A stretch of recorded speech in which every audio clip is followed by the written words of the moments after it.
Hi friends, பட்டி piece join பண்ணுறது தான் பார்த்துட்ருக்கீங்க. 3 கிளாத்தாக மெயின் பீஸோட லைனிங் பீஸோட 3 கிளாத் கொடுத்துட்டீங்க அப்படின்னா நல்லா கொஞ்சம் ஸ்டிப்பாக நிற்கும், சுருடாமல் இருக்கும். அதுக்காக தான் நான் வந்து 3 கிளாத் கொடுத்துருக்கேன்.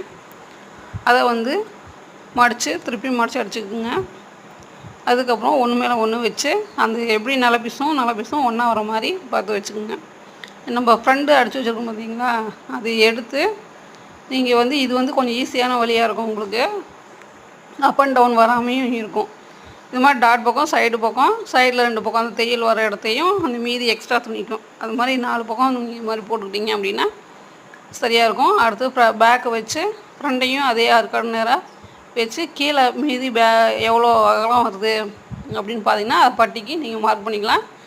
எனக்கு வந்து 3.25 வருது. 3.25 வருது. அதை வந்து மீதி முன்னளவும் அந்த